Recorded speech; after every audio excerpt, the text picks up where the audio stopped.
भारत के उत्तर की ओर ऊंचे ऊंचे पहाड़ों के बीच एक हरा भरा जंगल था। यह जंगल अपने सुंदर पेड़ों, मीठे पानी की धाराओं और शांत वातावरण के लिए जाना जाता था। लेकिन उस जंगल की असली जान थे वहां रहने वाले बंदरों का एक बड़ा बाथन। इस बाथन में करीब 50 बंदर रहते थे। इन सब का नेता था एक बूढ़ा लेकिन समझदार बंदर जिसका नाम था बाबा लंगूर। सफेद मूंछों और धीमी चाल वाला बाबा लंगूर जंगल का सबसे अनुभवी जीव था। वह दूसरों की मदद करता, बच्चों को कहानियां सुनाता और संकट के समय में सबसे आगे रहता। बाथन का जीवन, बंदरों का जीवन हंसी खुशी से चलता था।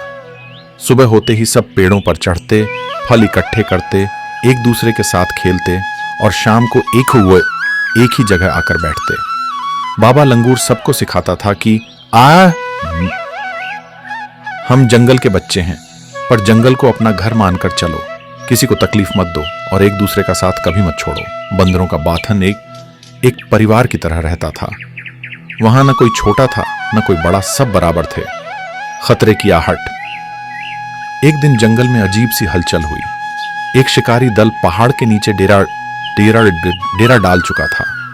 उनका इरादा था बंदरों को पकड़ना और शहर में बेचना। वे चालाक थे। उन्होंने जंगल में जगह जगह जाल बिछा दिए और मीठे फल रख दिए। कुछ छोटे बंदर उस जाल में फंस गए। उनके रोने की आवाज पूरे जंगल में गूंज गई। बाबा लंगूर की योजना। जब बाबा लंगूर ने यह सुना, वह तुरंत एक ऊंचे पत्थर पर चढ़ गया और सबको इकट्ठा किया।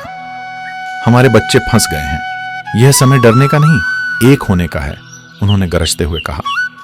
बाबा लंगूर ने बाथन को 3 हिस्सों में बांटा। एक समूह शिकारियों का ध्यान भटकाएगा। 2, दूसरा समूह जाल काटेगा। 3, तीसरा समूह बच्चों को पीठ पर लेकर सुरक्षित जगह पहुंचाएगा। रात के अंधेरे में बारिश की हल्की फुहारों के बीच बाथन ने हमला बोल दिया। पत्थर, लकड़ी और तेज आवाजों के साथ वे शिकारियों पर टूट पड़े। शिकारी इतने घबरा गए कि कुछ ने तो अपने जूते भी वहीं छोड़ दिए और भाग गए। बाकी बंदर बच्चों को आजाद करके वापस ले आए। नायक बना बाथन। अगली सुबह पहाड़ की चोटियों पर सूरज की पहली किरणें बंदरों के चेहरे पर पड़ी।